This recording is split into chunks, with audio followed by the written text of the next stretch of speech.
Information technology మీద, digital technology మీద సరైన అవగాహన. Right, welcome back to the debate. చర్చలో పాల్గొంటున్నారు సీనియర్ జర్నలిస్ట్, అనలిస్ట్ డివి శ్రీనివాస్ గారు, అలాగే తెలుగుదేశం పార్టీ నాయకులు విద్యాసాగర్ గారు, అండ్ జనసేన అధికార ప్రతినిధి దాసరి కిరణ్ గారు, and AP high court advocate Umesh Chandra గారు మనతో చర్చలో పాల్గొంటున్నారు. ముందుగా శ్రీనివాస్ గారు నమస్తే అండి. నమస్తే. శ్రీనివాస్ గారు, I always think he has changed but he always proves me wrong అంటారు కదా. అట్లా ఆయన ఏ రోజుకి ఆ రోజు పోన్లే ఏదో ఇవాళ ఏదో జరిగిపోయింది, సంథింగ్ కొన్ని వర్డ్స్ వచ్చాయి నోటి నుంచి జారి ఉంటారులే అనుకోకుండా అనుకుంటాం. ఆ రోజు చర్చ జరుగుతుంది, మరుసటి రోజు మళ్ళీ ఇంకొక ఆణిముత్యం, మళ్ళీ చర్చ జరుగుతుంది, మళ్ళీ నెక్స్ట్ డే మళ్ళీ ఇంకొక ఆణిముత్యం. అలాగే ఇవాళ ఆయన అసలు ముందుగా జగనన్న 2.0 సూపర్ యాప్ అనే ఆవిష్కరణ మీద మీ అనుభవంతో కూడిన విశ్లేషణ చెప్పండి. వెంకటకృష్ణ గారు, ముందుగా మీకు, ఏబిఎన్ వీక్షకులకు, ప్యానల్ మిత్రులకు అందరికీ గుడ్ ఈవినింగ్. నమస్తే సార్. నమస్తే. అది జగనన్న 2.0 అని లేదు, మీరు స్క్రీన్ మీద చూడండి, జగన్ 2.0 అని వస్తుంది. అక్కడ అలాగే ఉంది, కానీ ఆయన అదే అది అక్కడే కాదు ఒక్క మాట దయచేసి ఏమనుకోవద్దు, అక్కడే ఉంది ఫన్నీ థింగ్ అంతా. యాప్ మీదేమో జగన్ 2.0 అని ఉంది, కానీ జగన్మోహన్ రెడ్డి గారి ప్రెస్ కాన్ఫరెన్స్ వినండి, జగనన్న అని ఆయన నోటితో ఆయనే జగనన్న అని చెప్పుకున్నాడు 100 సార్లు.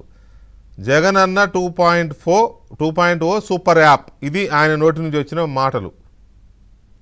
అంటే మనకి స్క్రీన్ మీద కనపడేదే ముఖ్యం.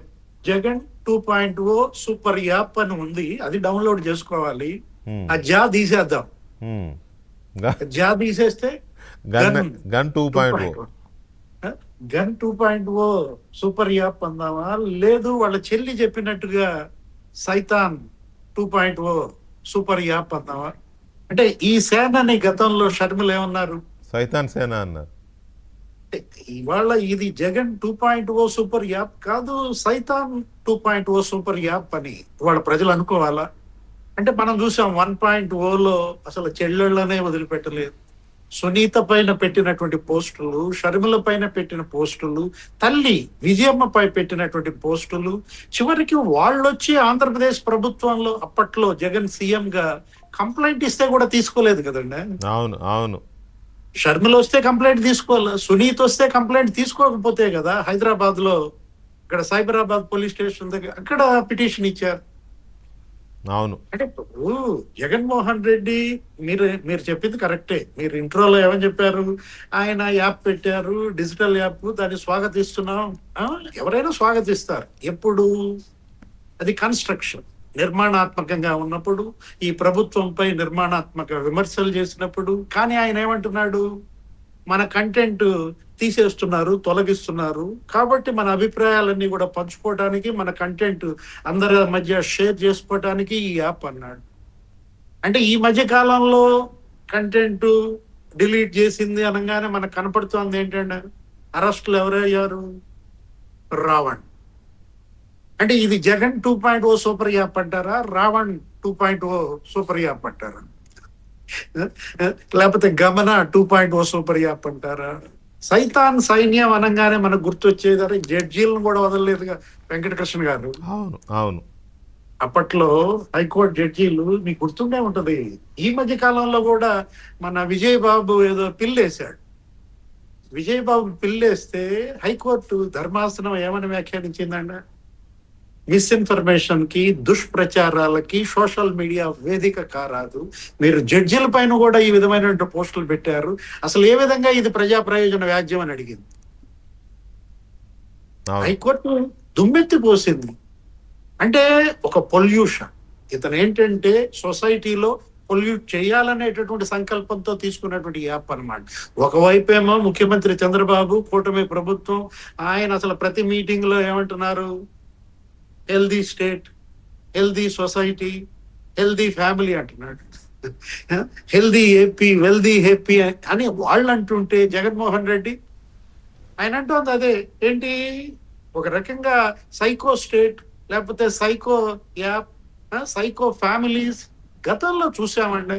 ఇంతగా నేరాలు, ఇంతగా గంజాయి, అదే అసలు డ్రగ్స్ కానీ ఏ విధంగా ఎవరు పడితే వాళ్ళు, మీరు చూడండి ఒకసారి ఆంధ్రప్రదేశ్ ప్రతి రోజు కూడా ఎక్కడో చోట కిడ్నాప్, ఎక్కడో చోట రేప్.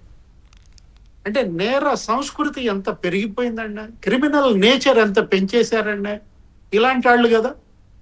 అంటే ఇప్పుడు నేరస్తులు ఎక్కడ, ఇప్పుడు ఆ సాయి కృష్ణ 23 కేసులు, అతనిపై రేప్ కేసు ఉంది, ఫోక్సో కేసు ఉంది. అతన్ని మనం ఏమి ఇప్పుడు అంటలేదు, అదేది దాన్ని లాకప్ డెత్ మనం ఏం సమర్థించట్లేదు, కానీ అతని నేరాలు మాసిపోతాయా? ఎక్కడ క్రిమినల్స్ ఎటువంటి క్రైమ్ కి పాల్పడినా జగన్మోహన్ రెడ్డి అక్కడ వాళ్ళకి వత్తాసుగా వాళ్తున్నాడండి. ఇప్పుడు మీరు ఇంట్రోలో చెప్పారు, ఎవరతను? సీదిరి అప్పలరాజు కొడుకు. అరే, బుల్లెట్ తో గొర్రెల కాపరిని గుద్ది చంపేస్తే పిల్లోడు పొరపాటు చేశాడు, అతనిపై హోమిసైడ్ కేసులు పెడతారా, మర్డర్ కేసు పెడతారా అని ప్రశ్నిస్తే 16 నెలల బిడ్డ ఉన్నాడండి, చిన్న పిల్లాడు ఉన్నాడు, ఒక 5 ఏళ్ల పిల్లాడు ఉన్నాడు ఆ దానయ్య చనిపోయినటువంటి కుటుంబానికి. అంటే బుల్లెట్ తో గుద్ది చంపిన ఆరవకి మద్దతుగా, 23 కేసులు ఉన్నటువంటి సాయి కృష్ణకి మద్దతుగా, ఆ రౌడీ షీటర్ రషీద్ కి మద్దతుగా, లేకపోతే ఆ కిల్లర్ ఎవరతను, John Victor alias killer Tenali, అతనికి మద్దతుగా ఏం మెసేజ్ ఇస్తున్నాడు జగన్మోహన్ రెడ్డి ఇప్పుడు ఈ యాప్ ద్వారా, ఆయన యొక్క చర్యల ద్వారా? రైట్. ప్రపంచ నేరస్తులారా ఏకం కండా, ఒక్క నిమిషం శ్రీనివాస్ ఆంధ్రప్రదేశ్ గారు. నేరస్తులారా ఏకం కండా. ఒక్క నిమిషం శ్రీనివాస్ గారు. విద్యాసాగర్ గారు నమస్తే అండి.